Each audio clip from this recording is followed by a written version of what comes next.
Muy buenas tardes, señoras y señores. Muchísimas gracias por su presencia a esta nueva jornada del ciclo que comenzamos el pasado lunes de conferencias sobre Asturias en Europa en vísperas electorales. En esta ocasión va a ser una mesa redonda, bueno, va a haber dos intervenciones.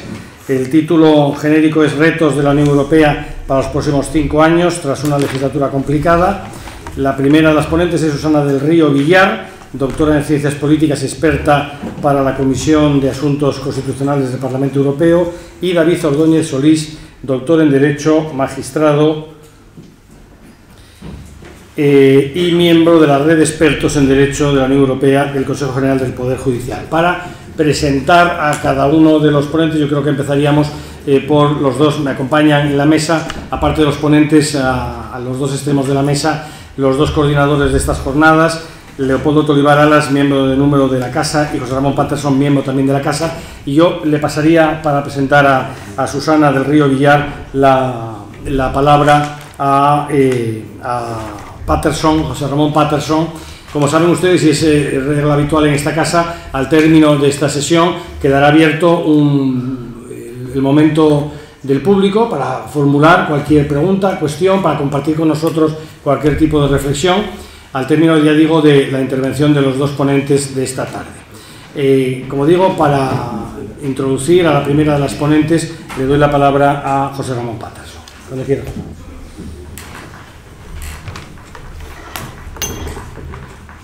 Bueno, no sé si está funcionando esto. Sí. Bueno, Susana, la verdad es que poco tengo que decir de ti que no haya dicho Javier Junceda. Conozco a Susana ya desde hace tiempo, de mi época en Bruselas. Susana es una gran conocedora del proceso de integración europea, participa en debates, participa como ponente en numerosos cursos, y estos días, por cierto, está presentando por toda España este libro, que es un libro muy interesante, que se llama 12 mujeres europeas construyendo la Unión Europea, que resalta un poco precisamente el papel de las mujeres en la construcción europea.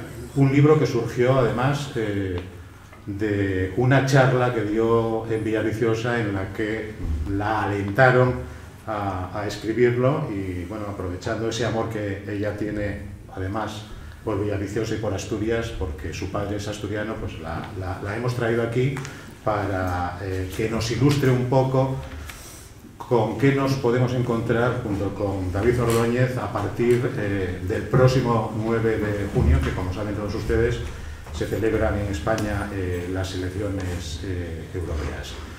Yo, sin más, Susana, te cedo ya directamente la palabra para que nos cuentes cuáles son esos retos a los que nos podemos enfrentar en la próxima legislatura.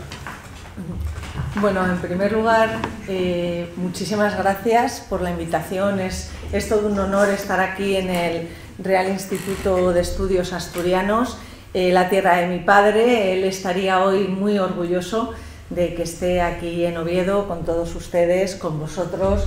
Muchísimas gracias, José Ramón, Leopoldo, muchísimas gracias a todos, y además coincidiendo en la mesa con David Ordóñez, con el que hace muchos años o bastantes años he tenido la oportunidad de debatir sobre Unión Europea y bueno, me hizo mucha ilusión verdaderamente poder coincidir hoy aquí en este debate.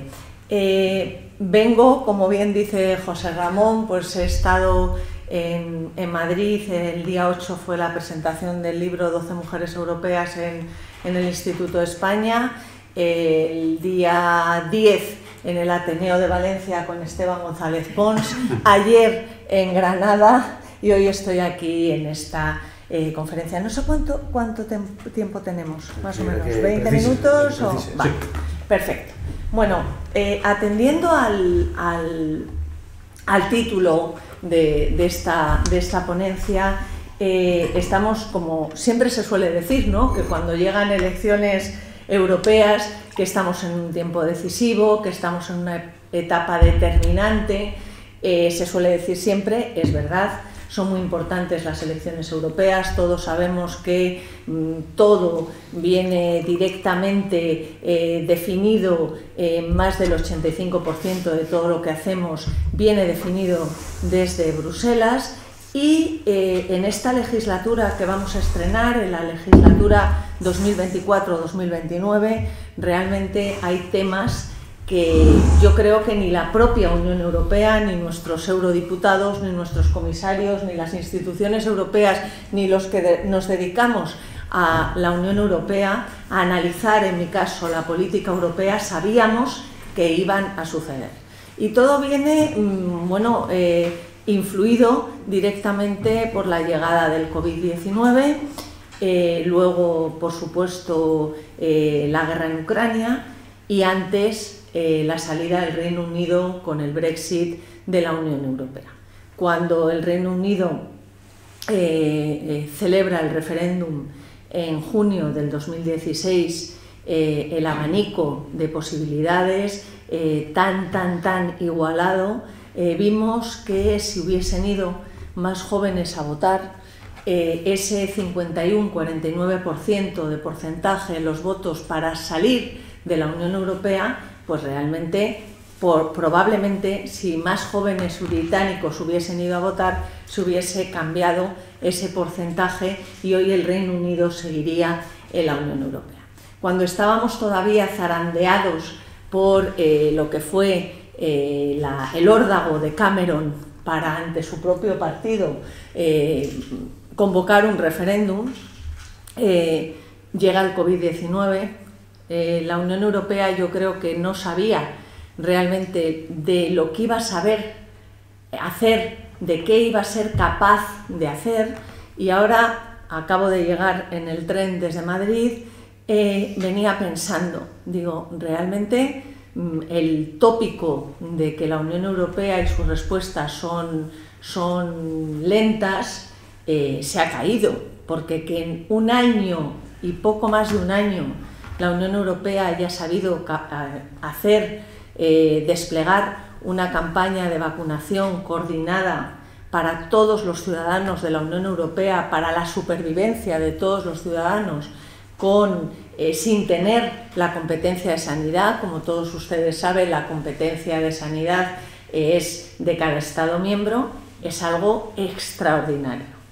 Luego hay otro tema que tiene que ver también muy tangible, porque ¿qué hay más tangible que una campaña de vacunación para salvar vidas? ¿Y qué hay más tangible que unos fondos de recuperación europeos Next Generation EU, que por cierto en el concepto lleva implícito lo que es la solidaridad intergeneracional? Digo, ha sido increíble cómo se ha tejido.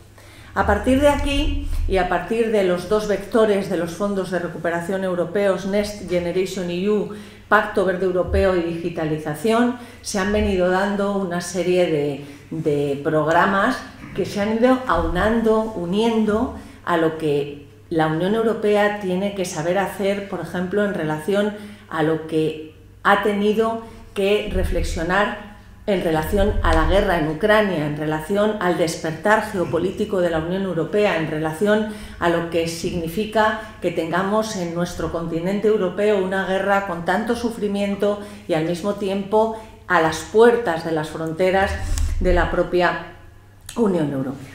En este sentido, todos sabemos que a nivel político, en lo que es la gobernanza multinivel europea, en lo que significa esta gobernanza multinivel, que el término gobernanza se ha puesto muy de moda, pero realmente la Unión Europea lleva funcionando, ejercitándose, entrenándose desde el Libro Blanco de la Comisión Europea del año 2006, en la gobernanza multinivel europea se ha visto que la capacidad interinstitucional para tejer acuerdos y el paso de la unanimidad a la mayoría cualificada, que por otro lado tiene que ser uno de los temas clave para la reforma de los tratados en la propia profundización política de la Unión Europea, y ahora que estamos hablando de la próxima ampliación de la Unión Europea, vemos que los desafíos de la Unión Europea en relación al despertar geopolítico de la UE vienen directamente relacionados, por ejemplo, con un tema que estarán ustedes leyendo ahora muchísimo sobre él en medios de comunicación, como es, por ejemplo, la autonomía estratégica abierta. La autonomía estratégica abierta, ¿qué significa? ¿Qué es? Pues significa que un término, un concepto que viene directamente enlazado, vinculado, ensamblado a los conceptos y a las áreas, a los espacios de seguridad y de defensa, está ahora impactando en otros muchos sectores. He hablado antes de salud, pues por ejemplo salud, está también impactando por supuesto en todo lo que tiene que ver con materias primas, semiconductores, energía, modelo energético europeo, para que la Unión Europea sea capaz de no depender tanto de otros mercados emergentes, como son por ejemplo China, también por ejemplo Estados Unidos o la India, por decir dos mercados emergentes importantes. Pero hay algo que yo les digo a los eurodiputados, a las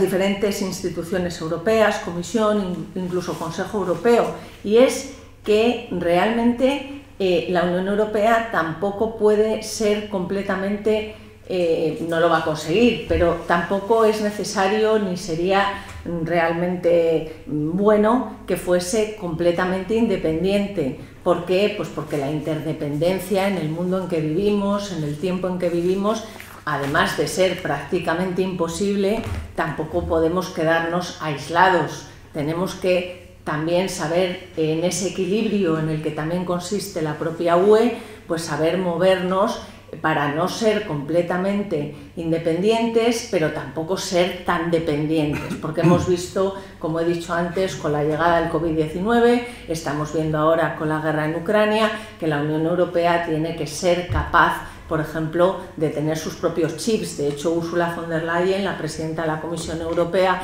que muy probablemente repita, porque ahora sí que es la candidata principal en las elecciones al Parlamento Europeo para la legislatura nueva que vamos a estrenar 2024-2029, sí es la candidata principal del Grupo Popular Europeo. En las elecciones del 2019 el Spitzenkandidat, el candidato principal, era Manfred Weber, pero como en el Tratado de Lisboa no está definido que tenga obligatoriamente el Consejo Europeo que dar luz verde al candidato principal del grupo parlamentario más votado, que fue el Grupo Popular Europeo, pues bueno, en ese equilibrio también interinstitucional, en ese equilibrio entre partidos, entre grupos parlamentarios, para establecer y reubicar, como si se tratase de un tablero de ajedrez, pues pues fue Ursula von der Leyen la elegida para presidir la Comisión Europea. Ahora sí es la Spitzenkandidat, ahora sí es la candidata principal. Ella misma, ante los nuevos desafíos que tenemos ante nosotros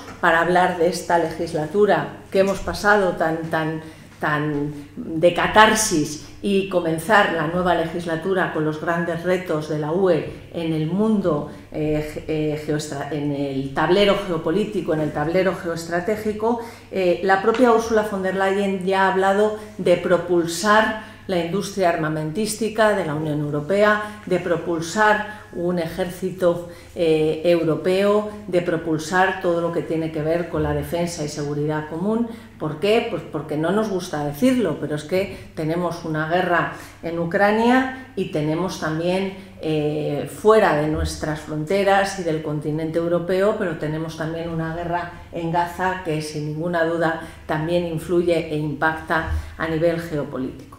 Otros de los temas que tenemos aquí muy importantes son, por ejemplo, la inteligencia artificial. Ustedes saben que hace menos de un mes la Unión Europea ha sido capaz pues, de lanzar, ¿no?, la primera normativa europea y también mundial en un tema tan importante que da vértigo y en el que la Unión Europea tiene, y aquí es otro de los desafíos, tiene que saber, en mi opinión, establecer aquí un nuevo equilibrio en relación al modelo regulatorio europeo, que no debe perder ni un ápice de lo que aporta de seguridad, de lo que aporta de protección, de lo que aporta en relación a regulación y a normativa, pero al mismo tiempo tiene que ser capaz de ser algo más flexible para que el modelo regulatorio no ahogue, por ejemplo, a las empresas, no ahogue al sector industrial. La reindustrialización es otro de los temas a los que tenemos como ciudadanos europeos y las instituciones europeas y nuestros representantes políticos a los que hacer frente.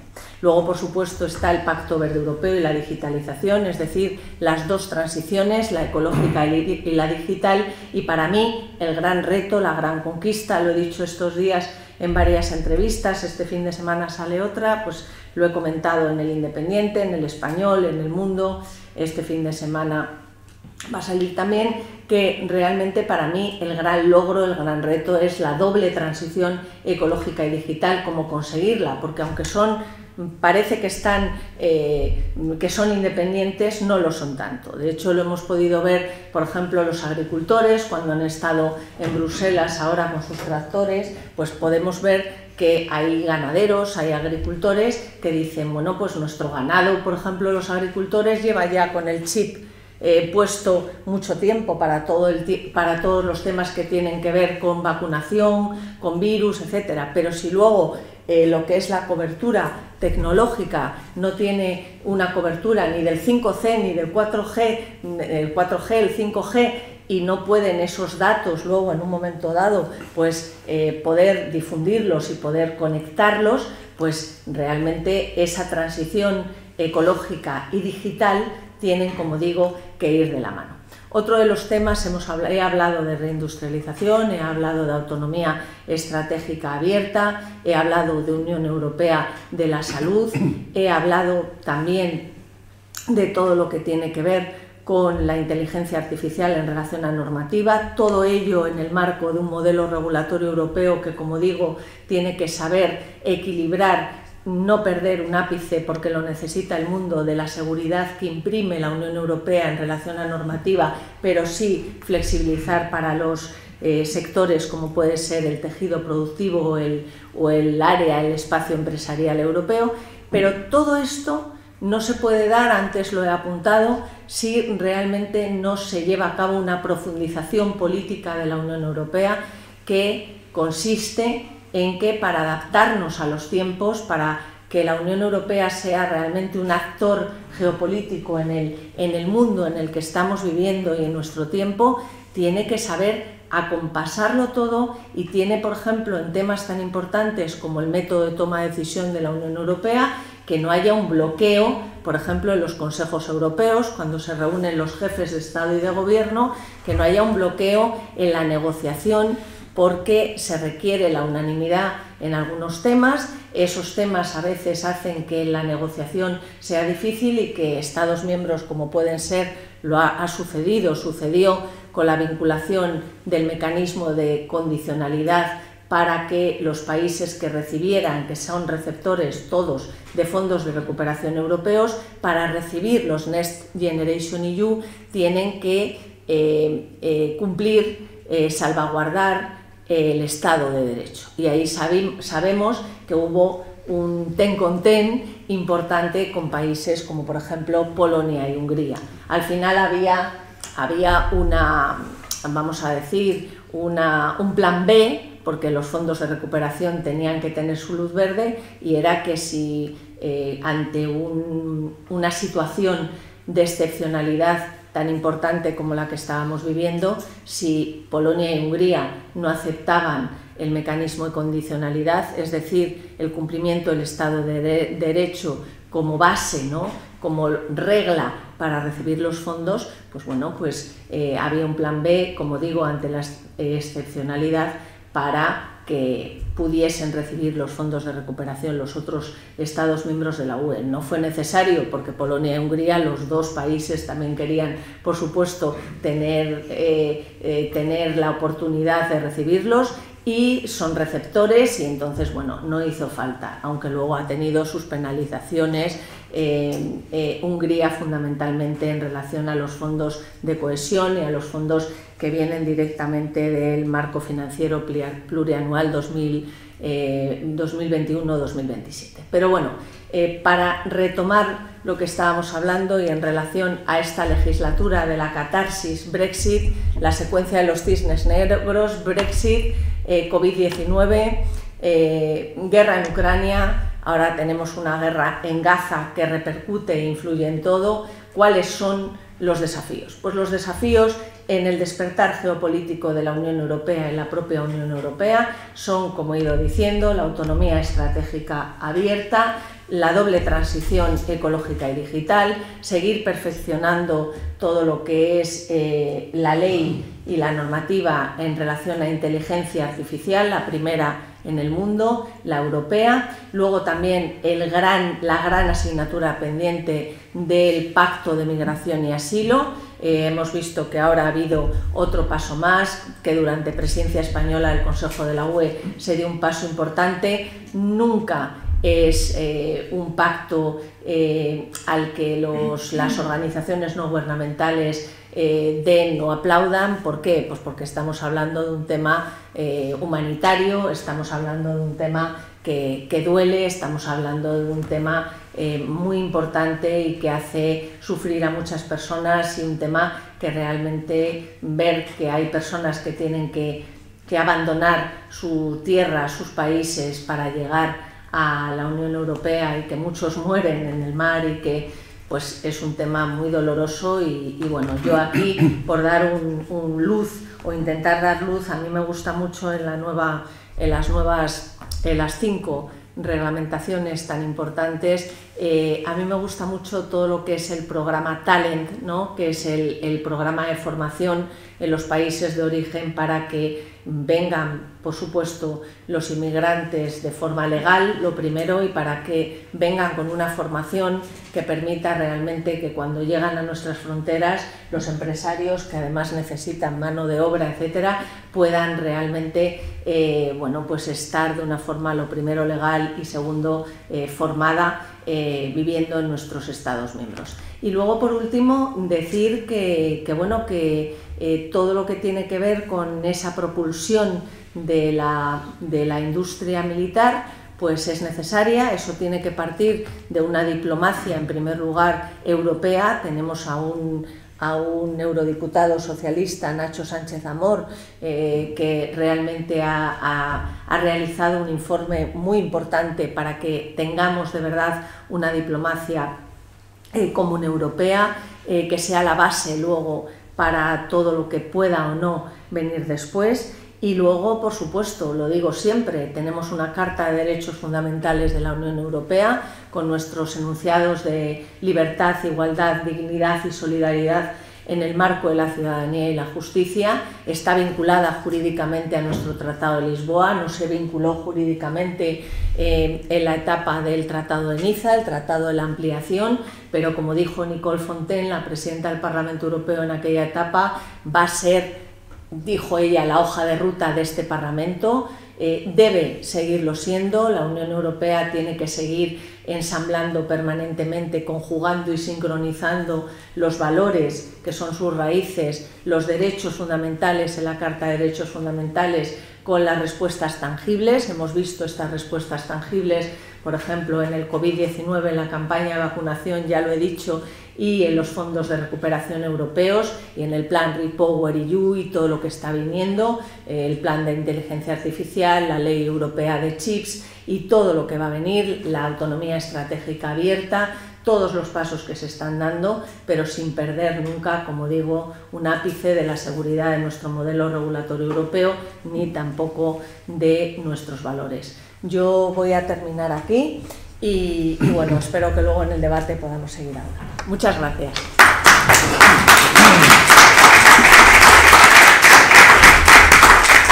Muchísimas gracias. Ahora le toca, es el turno de David Ordóñez Solís, que le va a presentar Leopoldo Tolivar. Antes me gustaría agradecer también la presencia especialmente de algunos parlamentarios de la Junta General del Principado que presenten. Muy bien, muchas gracias. también con el agradecimiento a todos ustedes que están aquí y a los ponentes. En el caso de David Ordóñez Solís, pues es una persona sobradamente conocida, tanto a nivel europeo como en el ámbito de esta comunidad, en fin, por su trayectoria tanto como europeísta como desde la perspectiva de la judicatura, ¿no? Yo quiero dar simplemente una pincelada personal. Cuando yo regresé después de 5 años por esos mundos a la Universidad de Oviedo, me encontré con un referente, que ahora estoy hablando ya de tiempos un poco pasados, ¿no? Un referente ya del conocimiento del derecho comunitario, que era una persona que estaba doctorándose o recién doctorada, por punto, ¿no? Bueno, que era David Ordóñez, ¿no? Y desde entonces mi admiración por él fue muy grande. Con él aprendí lo poco que puedo saber, porque como en todas las cosas que surgen y que fomentan adhesiones, fomentan interés, pues siempre hay personas rigurosas y gente que se sube al carro. Pasa con todos, evidentemente, ¿no?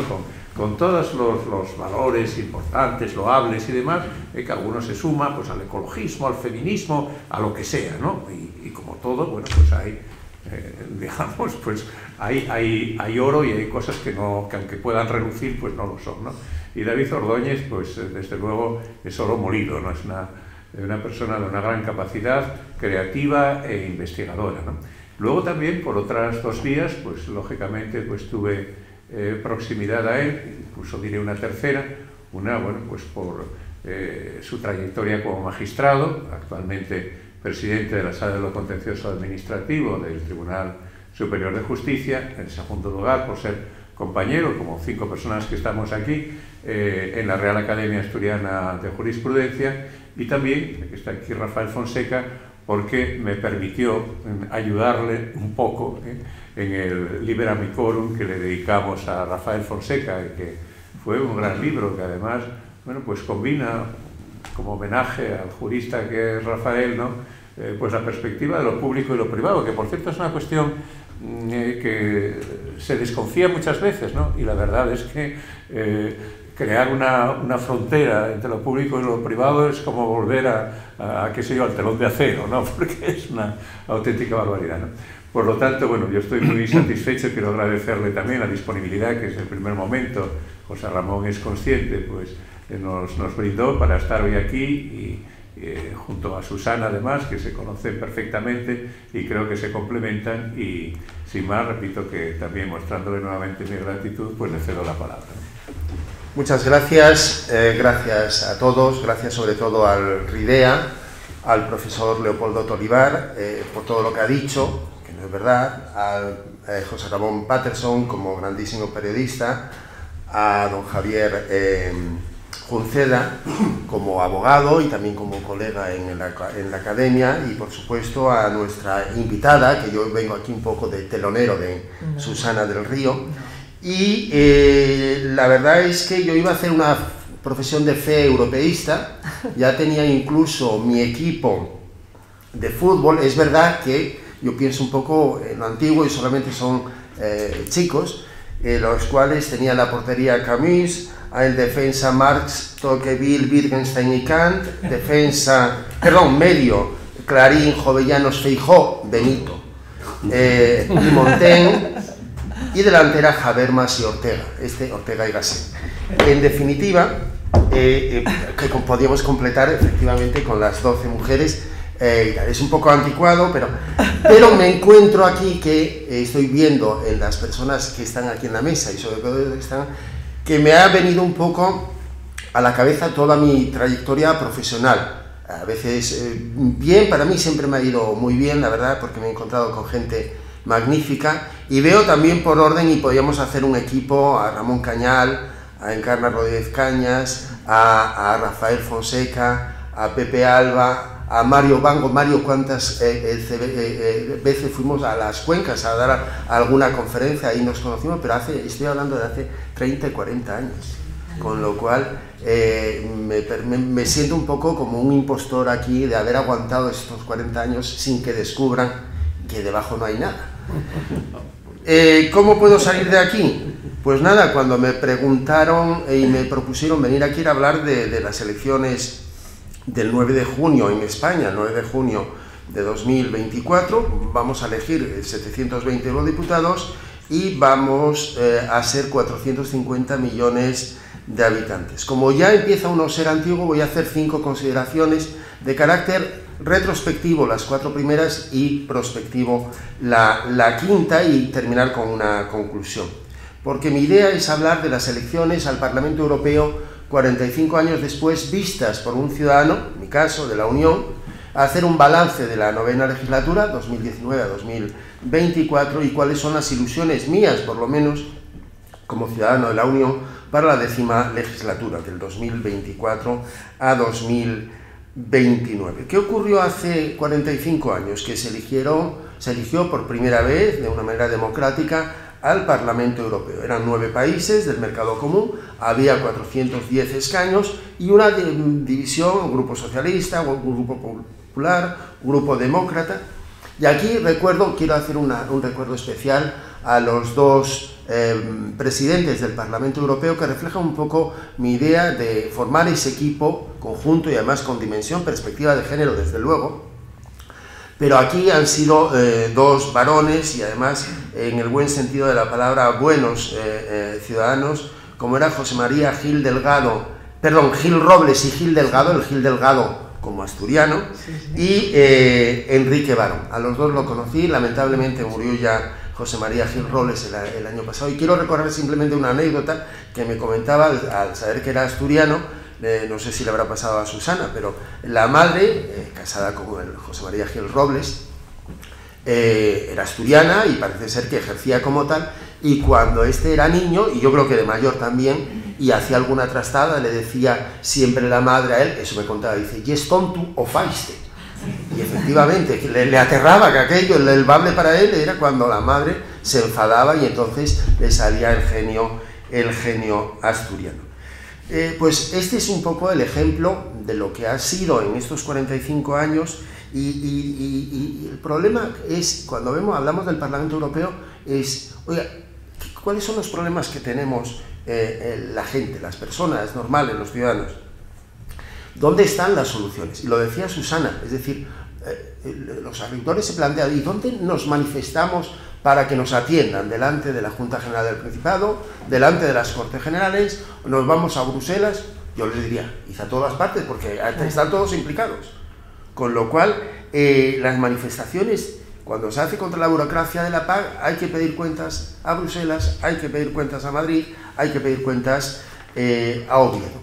Y el Parlamento Europeo lo que hace es aporta una legitimidad en la integración europea, es el legislador, es el que aprueba los presupuestos de la Unión Europea, que luego se manifiestan esas ayudas a los agricultores y a todo tipo, son los que eligen o que participan en la elección, un poco complicada, todo hay que decirlo, de la presidenta de la Comisión, de los miembros de la Comisión, y sobre todo es el que controla la Comisión y que puede echar a la Comisión en estos momentos.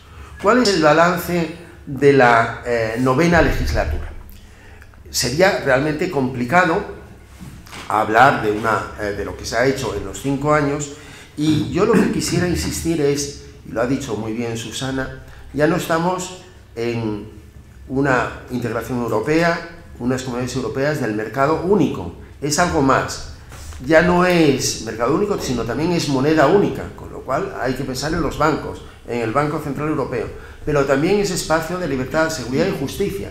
Ya no hablamos de libre circulación de mercancías, de patatas, etcétera, sino que aquí entra alguien por Algeciras, o por Ceuta, o por Melilla, o por Canarias, y se supone que está en un espacio de libertad, seguridad y justicia. Y eso hay que arreglarlo. Ya ha habido tratados en los cuales el Parlamento ha puesto, digamos, su parte importante, como Maastricht, que nos ha hablado del euro, pero también de la ciudadanía de la Unión. Yo recuerdo, y estaba trabajando con Encarna, cuando la idea de un presidente español como Felipe González, vamos a introducir un concepto de ciudadanía de la Unión.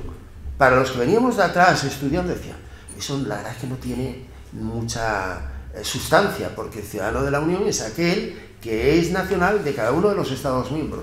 Sin embargo, ciudadano de la Unión, desde el punto de vista del derecho de la Unión Europea, de lo que yo aplico, de lo que Rafael Fonseca aplica en los tribunales, tiene una sustancia propia y tiene una consecuencia propia. Y ahora es importante, por ejemplo, casarse con un ciudadano de la Unión o ser hijo, el bebé que sea ciudadano de la Unión, porque de alguna manera atrae a todo lo que hacen los padres, etcétera, etcétera. Por tanto, un chino puede tener una bebé en Irlanda del Norte, ser ciudadano de la Unión porque en Irlanda, el resto de Irlanda, pues se considera ciudadanos irlandeses de todos los que nacen en la isla y en definitiva circular libremente. Y entonces, de alguna manera, cuestiones que se nos plantean todos los días ante los tribunales en materia de extranjería se resuelven de esa manera, que a mí técnicamente me parecía pues tampoco una idea de un político, etcétera, y sin embargo ha tenido, digamos, una trascendencia extraordinaria. Ya ha avanzado en Ámsterdam, en el espacio de libertad, seguridad y justicia en 1997, en Niza. Lo de la carta para nosotros es muy importante, para los jueces. Yo estos días he estado analizando, porque me lo han pedido, toda la cuestión de la dignidad.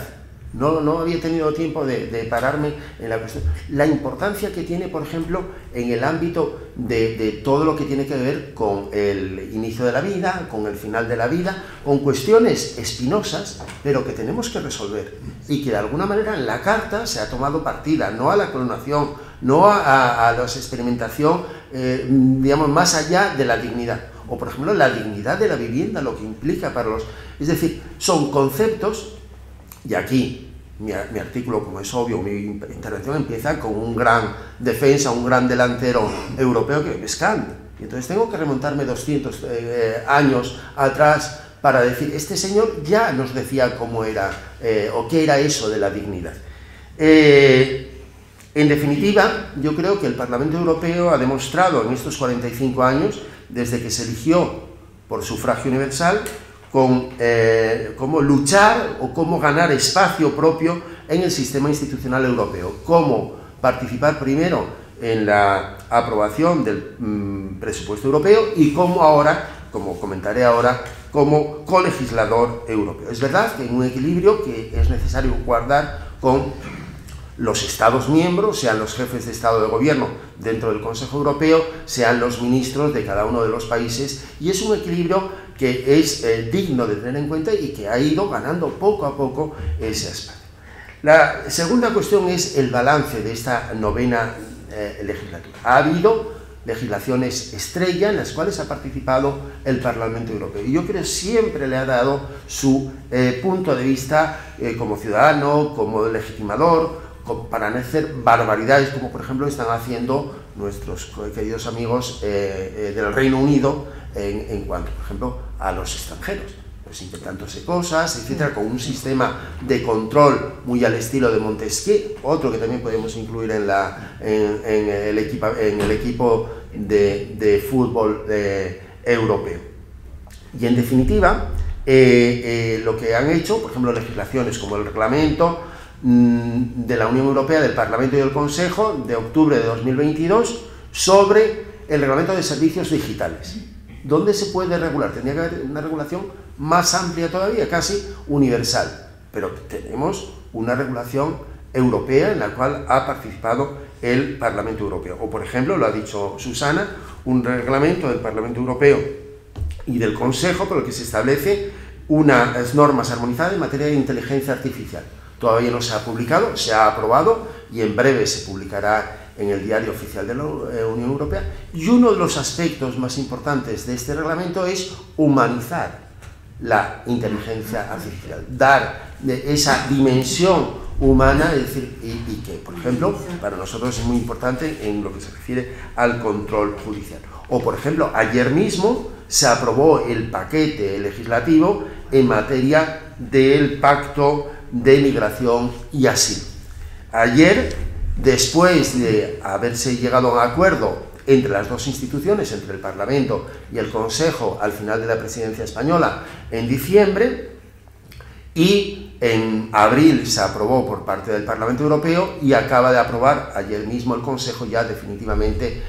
Son 10 reglamentos, muy complejos que, por ejemplo, para nosotros, como jueces, que aplicamos la materia de extranjería, y para un 11, un 15% de la población en España, tiene mucha relevancia, pero relevancia de todos los días. Reglamentos sobre la identificación, reglamentos sobre los procedimientos de asilo, el procedimiento fronterizo de retorno, de reasentamiento y ayuda humanitaria, de situaciones de crisis y fuerza mayor, de control, de gestión del asilo y la migración, reglamento de reconocimiento, directivas sobre condiciones de acogida. Y en definitiva, lo que trata de hacerse es regular estas cuestiones, porque tienen que regularse, pero hacerlo sobre todo desde una perspectiva de conseguir un sistema migratorio más justo, más equitativo, y un sistema de asilo que sea en el mismo sentido que se creó en los años 50, cuando estaban muchos de los que ahora están en países tranquilos, etcétera, pues en aquel momento lo necesitaban. Muchos, por ejemplo, judíos, etcétera, y que por eso se creó en el Convenio de Ginebra de 1951. En definitiva, son instituciones necesarias y que resuelven cosas a un nivel que no podrían reservarse, por ejemplo, a la Junta General del Principado, porque es algo que lo supera, pero tampoco a nuestro Parlamento, a las Cortes Generales en Madrid, porque también lo supera. Y la única manera es hacerlo, digamos, en este ámbito institucional privilegiado que es el Parlamento Europeo. También no se puede obviar que los eurodiputados, como todos, como los funcionarios públicos, debemos mantenernos, digamos, al margen de escándalos, etc. Ha habido escándalos en el Parlamento Europeo, y hace 2 años surgió el Qatargate, una eurodiputada griega, y toda su troupe, toda la familia, etcétera, implicada, con la intervención de la justicia belga. Ha perdido su inmunidad, obviamente, y la verdad son cosas que tienen que tomarse medidas.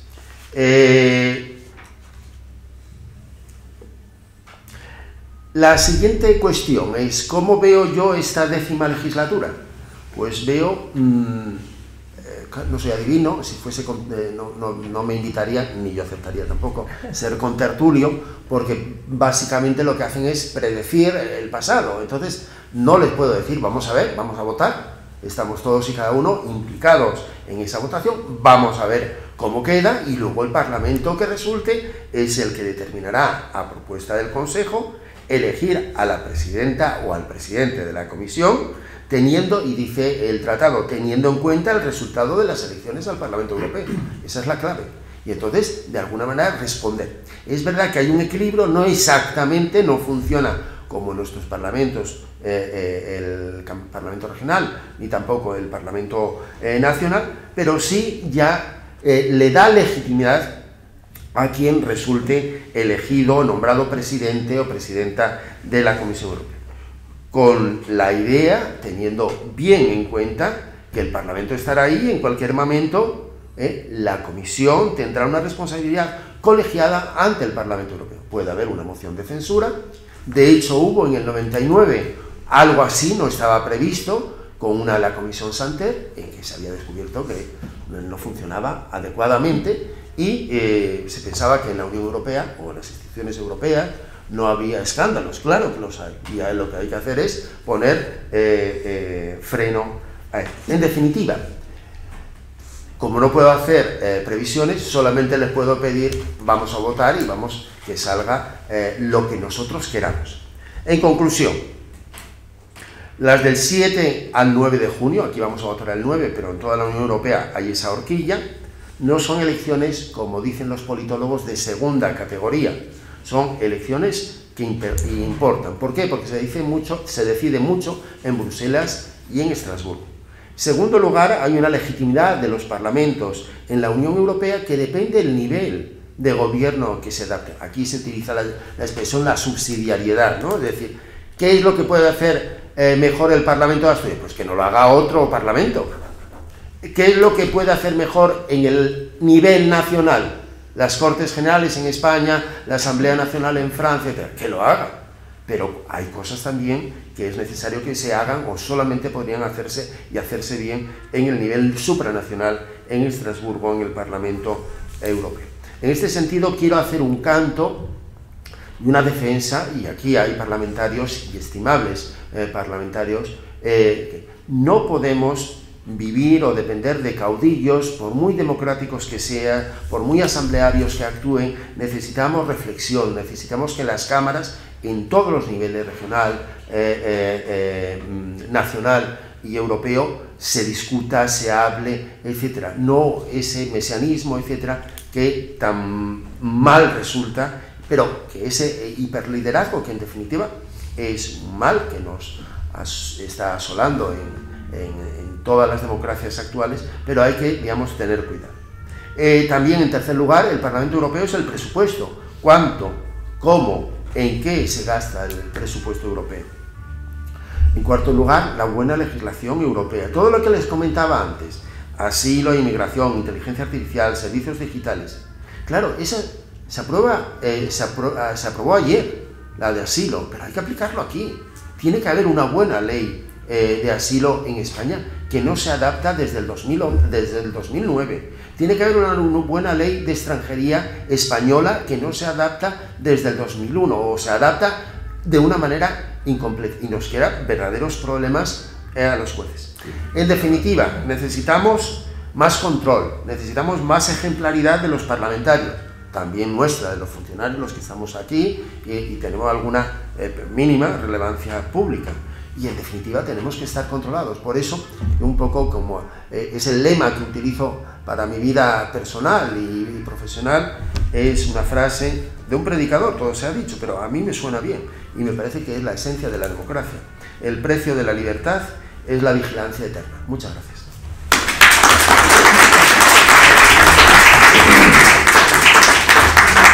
Muchas gracias, David Ordóñez. Y ahora, como les decía al comienzo, pues abre un tiempo para compartir o para preguntar lo que consideran a nuestros ponentes. Es el momento suyo.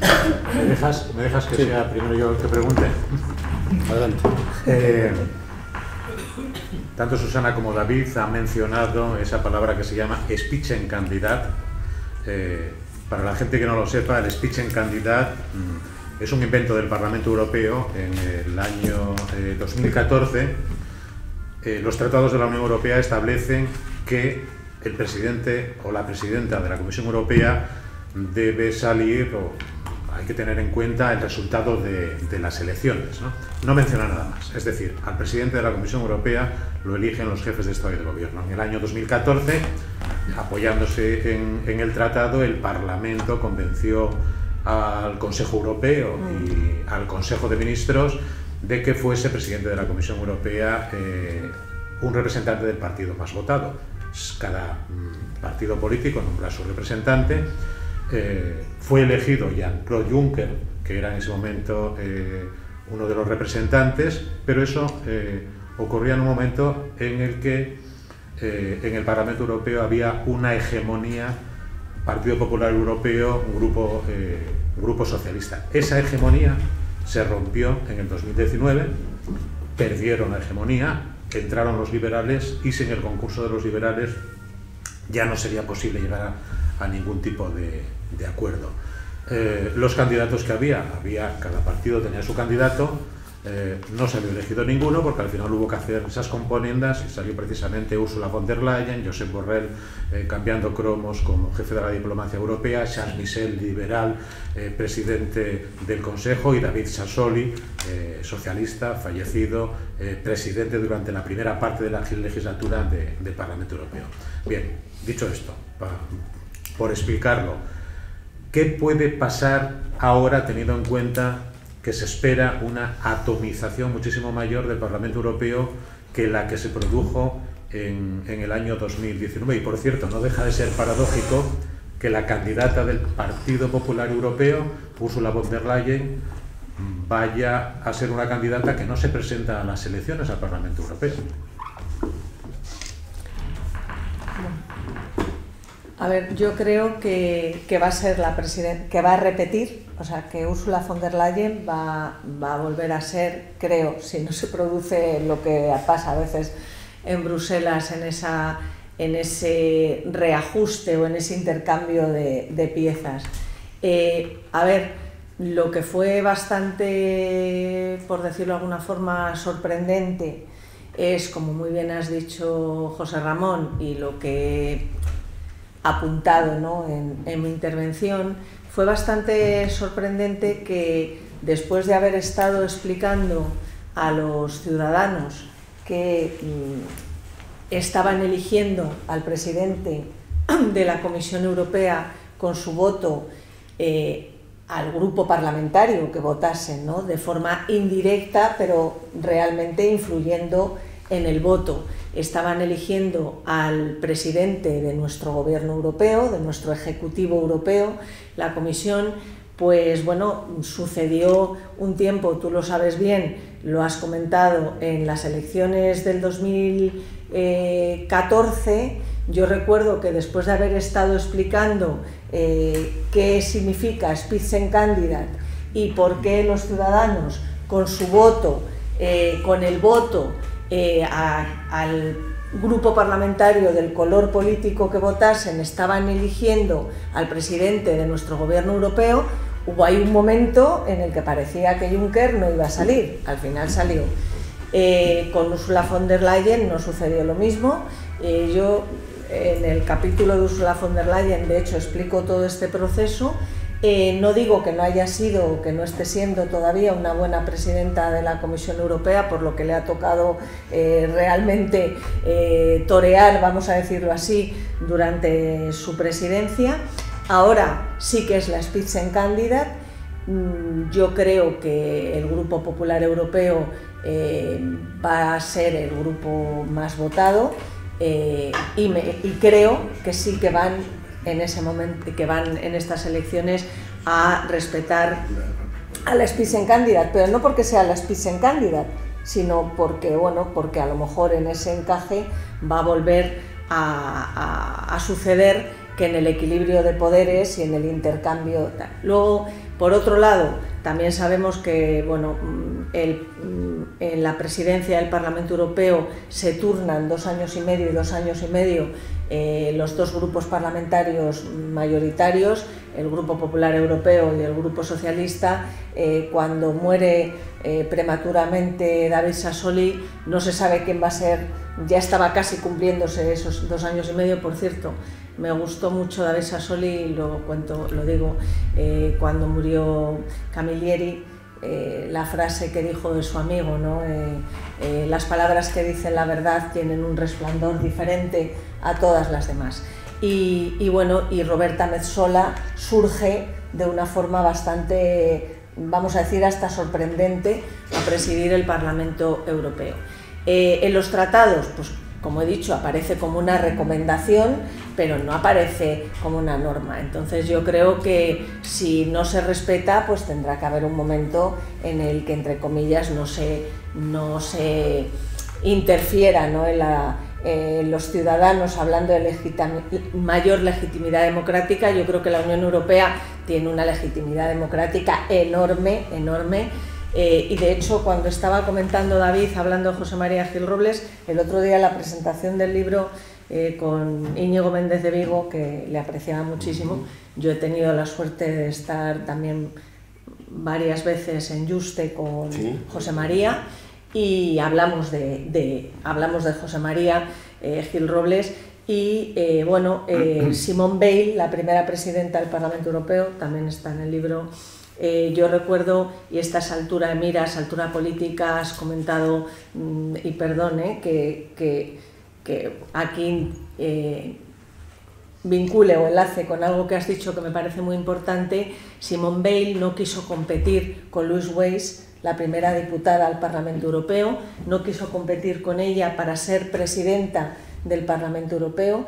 Y bueno, y aprovecho este momento también para decir que, independientemente de estos temas, ¿no?, de cómo vaya a ser el nuevo hemiciclo de nuestro Parlamento supranacional, que es verdad que va a estar más, bueno, va a tener quizá más grupos, quizá más populismo, pero yo creo que el ciudadano es inteligente, y visto lo visto, que vamos a volver a tener un Parlamento europeo.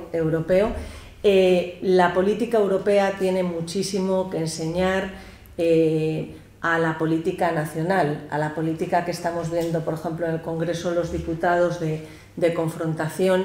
Yo respeto muchísimo la política, me gusta mucho la política, creo en la democracia representativa complementada por la participativa en ese orden. Es un honor que hay aquí diputados y les doy las gracias por asistir, porque para mí la política es honor, es representación, es realmente luego dignificar el voto de los ciudadanos en unas elecciones, en la democracia multinivel europea, la gobernanza multinivel, en los círculos concéntricos, y realmente yo creo que la política europea, con su capacidad de elevar, de hacer pactos, tanto a nivel en los eurodiputados, por ejemplo, tienen que hacer siempre política entre diputados de su mismo color político de diferentes países, y al mismo tiempo tienen que hacer también política entre diputados de distintos colores políticos a favor de su país,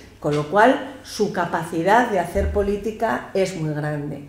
Entonces yo creo que es bueno que la política europea siga dando esa lección de gran política y de saber establecer pactos y altura de miras, y no que la política nacional, estoy refiriéndome al Congreso de los Diputados y a lo que estamos viendo demasiadas veces, invada ahora, por ejemplo, la campaña europea. Yo creo, José Ramón, y perdón por extenderme tanto, que el ciudadano sabe lo que está pasando, el ciudadano sabe que tenemos la guerra en Ucrania, todos sabemos el momento tan difícil que estamos atravesando. Hemos visto las respuestas de la Unión Europea con dos temas tan tangibles como la campaña de vacunación, discúlpenme por volverlo a decir, pero creo que es muy importante, y los fondos de recuperación europeos, y ahora todo el tema de las sanciones a Rusia, etcétera. Y yo creo que realmente vamos a volver a tener un Parlamento Europeo que va a volver a dar luz a lo que tenemos, ¿no? Una democracia supranacional. Supranacional. David, tú. Sí, bueno, yo... ¿Democracia o politocracia?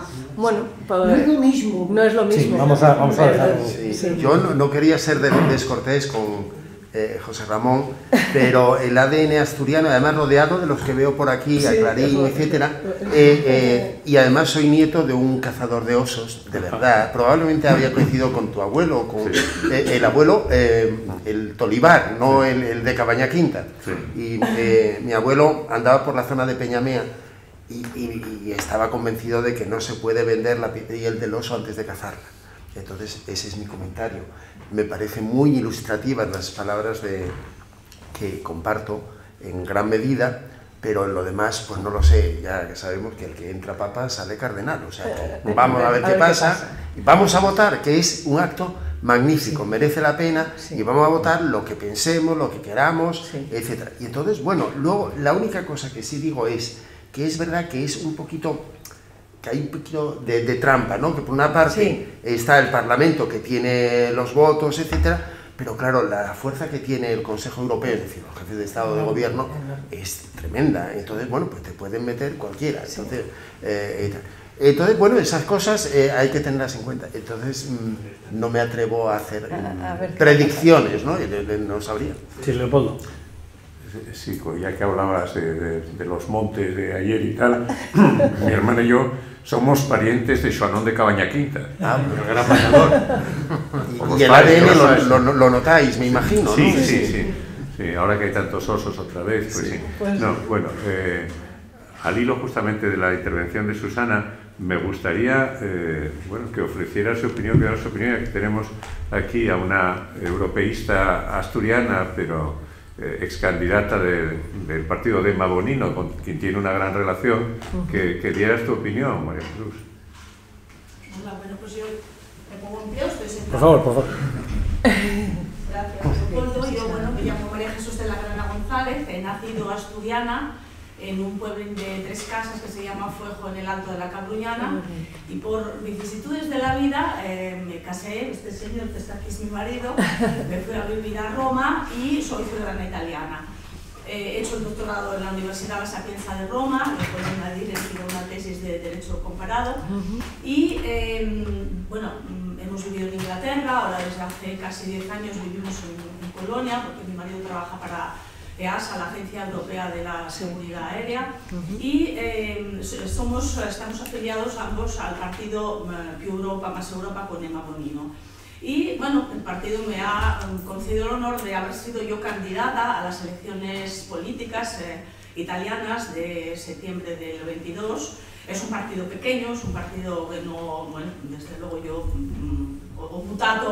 mi sono buttata tutta me stessa, ¿no?, en esta campaña electoral, aún sabiendo que no tenía ninguna posibilidad de llegar a ser diputada, pero lo he hecho con una, vamos a decir, con una participación ciudadana, que, bueno, Leopoldo sabe, en una conferencia que, bueno, tuve el honor de pronunciar en Avilés hace un tiempo, lo he considerado una especie de sextaferia, ¿no?, la sextaferia asturiana, donde todos los del vecinado, pues ponte el viernes, ¿no?, llamaban un miembro de cada casa y cada uno ponía lo que podía, iba a desbrozar, iba a regar una fuente, y en realidad ese ha sido mi espíritu, porque yo soy una asturiana, una italiana, pero una europeísta convencida.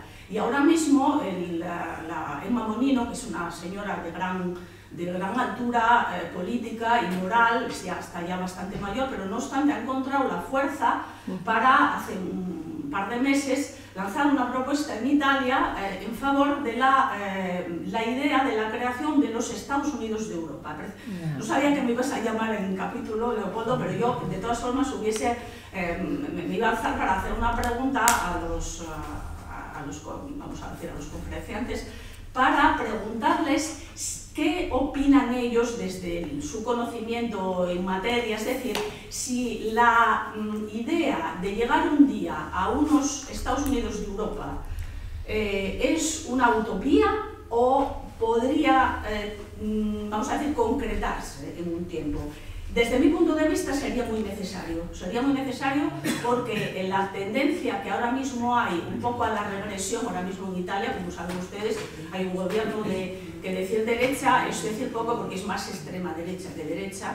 Hay una tendencia de nuevo a una forma, vamos a decir, un tufillo de autarquía, ¿no?, un volver a recoger redes y volver a recoger velas y tal, que yo creo que es muy negativo para Europa.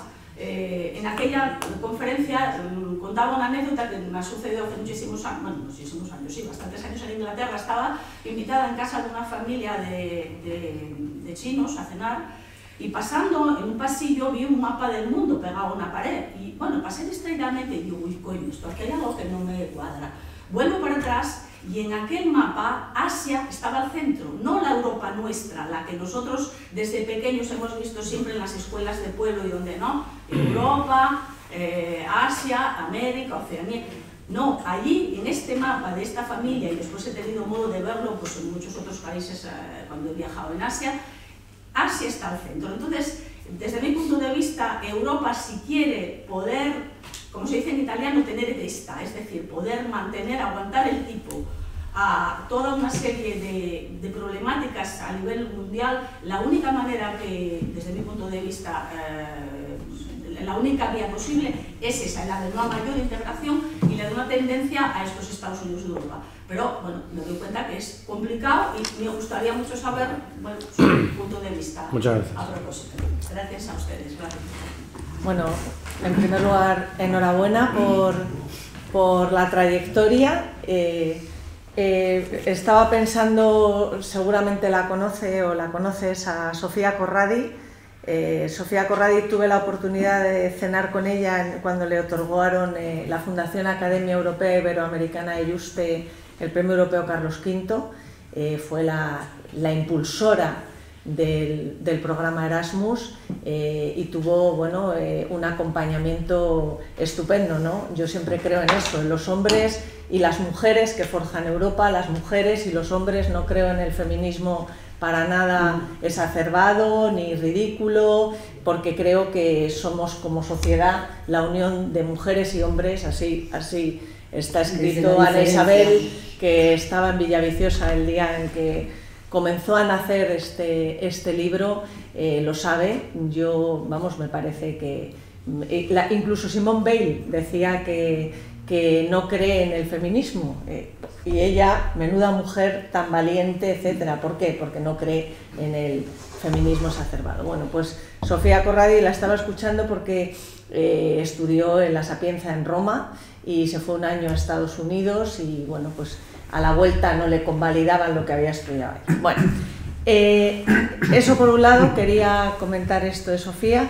Yo no creo que lleguemos a tener, tampoco me parece necesario, unos Estados Unidos de Europa. Me lo preguntaban hace poco en una entrevista en el Giornale, precisamente, y no lo creo. Soy una profunda defensora del proyecto y del proceso de integración europea. Me parece que sin Unión Europea no vamos a ningún sitio, los Estados miembros de la UE por separados. Entiendo la esencia y respeto mucho y admiro a Emma Bonino, pero yo no creo que vayamos ahí. Yo creo que tenemos una Unión Europea que tiene que fortalecer y seguir fortaleciendo paso a paso, como decía Schuman, ¿no?, a través de hechos concretos basados en una solidaridad de hecho, y que somos una Unión Europea con nuestro método de toma de decisión. Lo que sí creo es que ahora estamos tenemos que, por decirlo de alguna forma, mirar más a la idea que ha impulsado Macron, Emmanuel Macron. Bajo presidencia checa del Consejo de la UE se inauguró lo que es la Comunidad Política Europea. Cuando hablamos de Comunidad Política Europea, esto la gente no le está prestando la suficiente atención, empezando por nuestros eurodiputados, empezando por incluso Parlamento Europeo, Comisión Europea, equipos, incluso el de von der Leyen. Cuando Putin invade Ucrania, Emmanuel Macron, que tiene ese punto francés, imperialista, pero al mismo tiempo es muy europeísta y lanza mensajes muy necesarios a veces. En la Sorbona, por ejemplo, su segundo discurso la semana pasada, él piensa que es muy importante, ante lo que está sucediendo, lanzar una comunidad política europea. ¿Y qué es la comunidad política europea? Lo digo porque es un paso más y quizá más posible, debería serlo, que los Estados Unidos de Europa. ¿Qué es? Pues son los 27 Estados miembros de la Unión Europea, los que somos, más 17 países que, sin ser miembros de la Unión Europea, quieren estar bajo el paraguas de la defensa de los valores, la libertad, la democracia real y de calidad, la defensa, la seguridad. ¿Esto por qué sucede? Porque cuando Zelensky empieza a pedir en los parlamentos, por cierto, aplaudiendo a los eurodiputados, a los diputados de parlamentos nacionales, elevando lo que es la Unión Europea, lo que somos como europeos, para intentar integrarse en la Unión Europea, yo estoy muy a favor de los filtros para que los estados que quieran, o los países que quieran ser miembros de la UE, pasen esos exámenes, esas auditorías, porque claro, tienen que combinarse y tienen que pasar los exámenes, las auditorías en relación a corrupción, defensa de los derechos humanos, democracia real de calidad, claro que sí.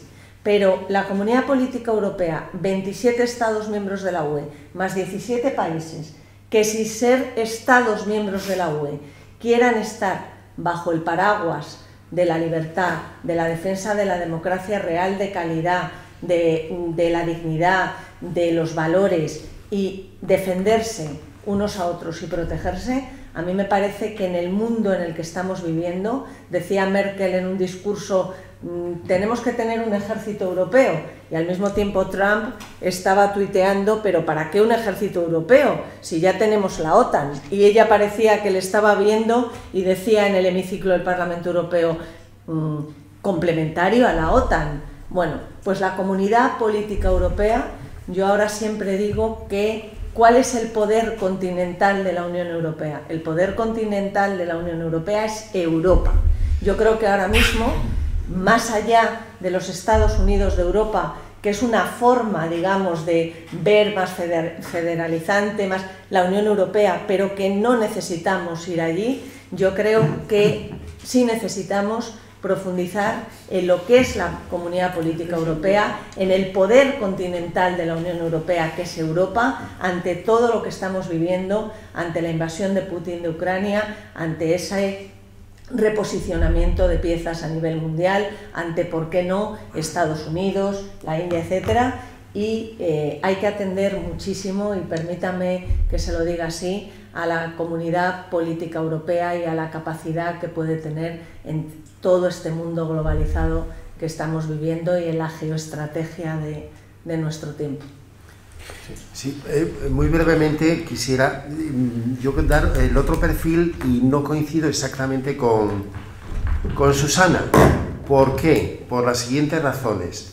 Es decir, yo aquí me viene a la mente una persona que seguro que usted recuerda, aunque sea muy joven, usted, ya está muerto, se llama Altiero Spinelli, y en 1984 había propuesto dentro del Parlamento Europeo un proyecto, y no es que, y leyendo el proyecto de entonces a lo que hemos hecho hasta ahora, tampoco es que estuviese tan descaminado, con lo cual yo creo que las ideas son necesarias, y esa no me parece mala idea.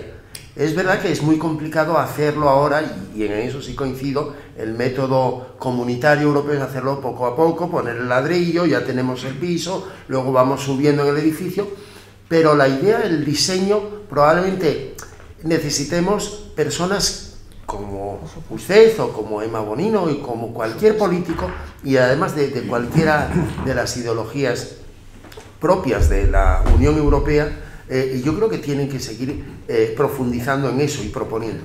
Yo, de hecho, cuando esto se examina, por ejemplo, desde el punto de vista de la ciencia política, la Unión Europea está ahí a medio camino entre ser una confederación, que lo es, y no llega a ser una federación.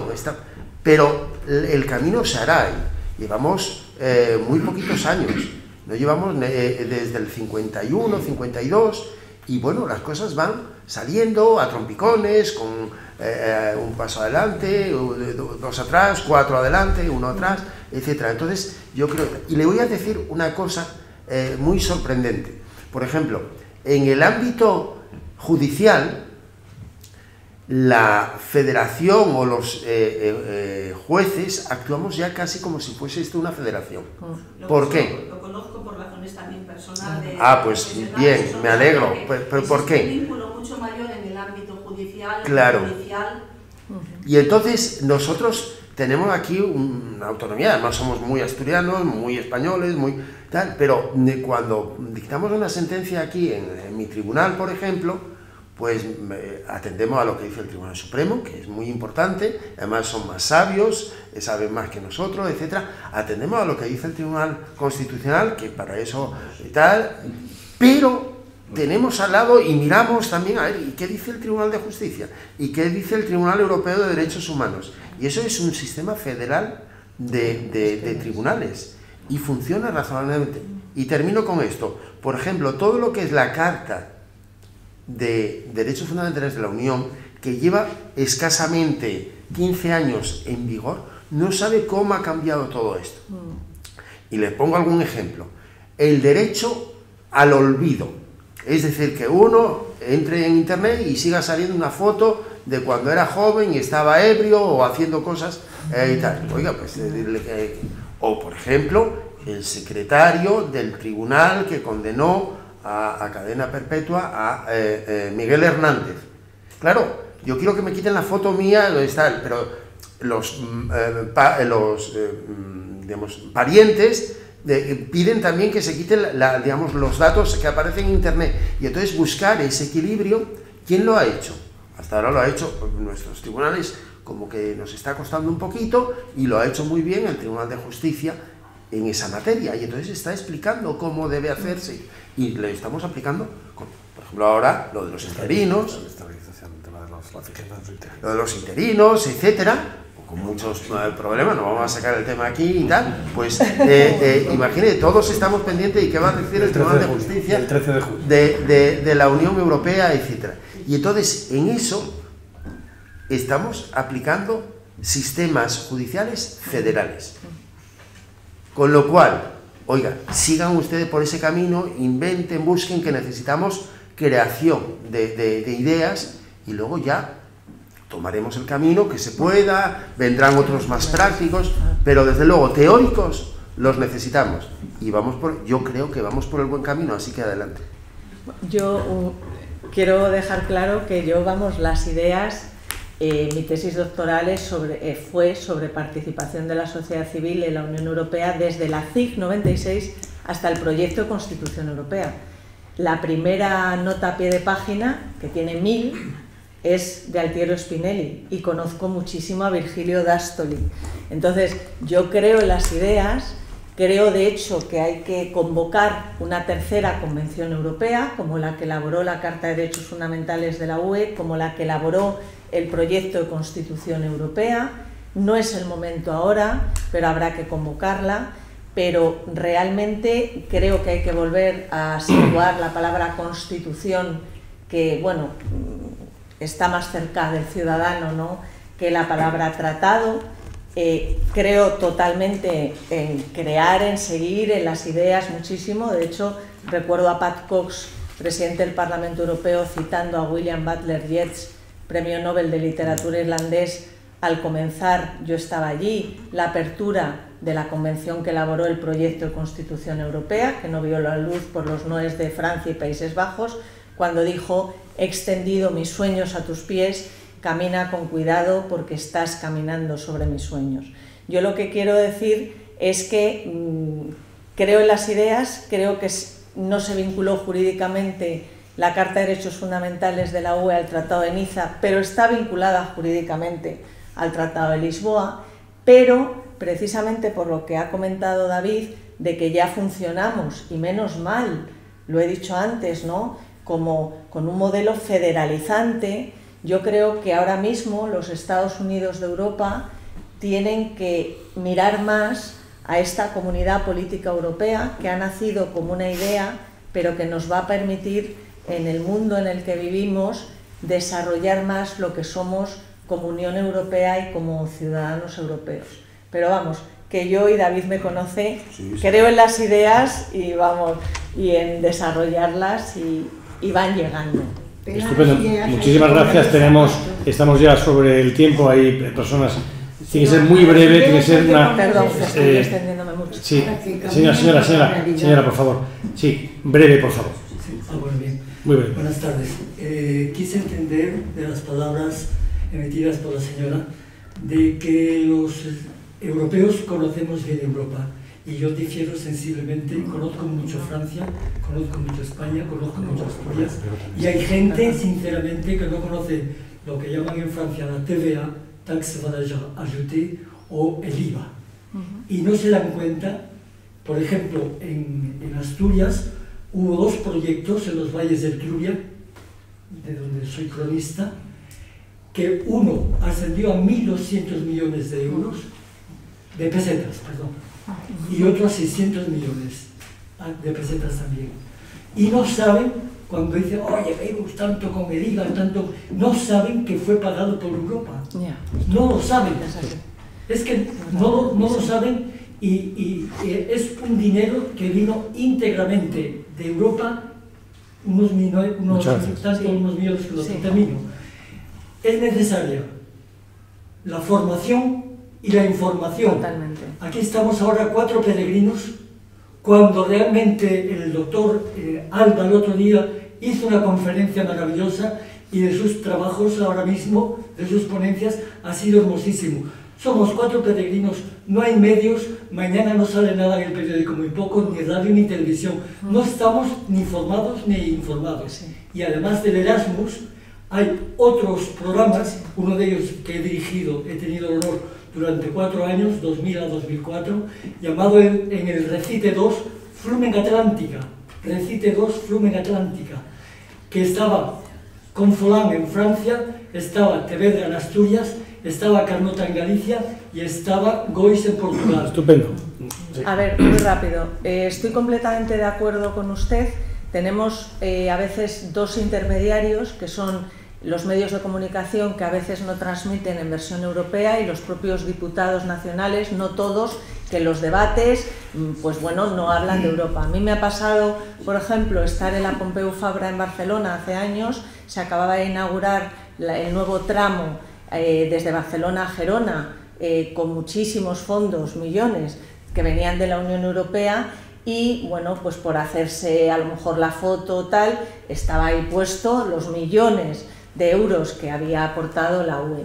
Yo creo que ahora estamos en un buen momento, y yo lo he dicho ahora para la campaña de las europeas. ¿Por qué? Porque el ciudadano de a pie está continuamente viendo en las noticias a la Unión Europea.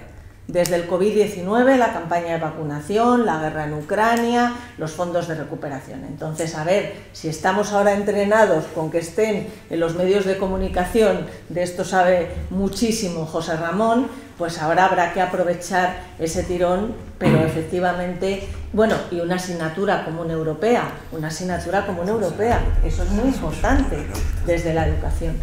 Muchas gracias. Muchísimas gracias, Susana, muchísimas gracias, David, Leopoldo, José Ramón, y a todos y cada uno de ustedes por su presencia. Muchas gracias.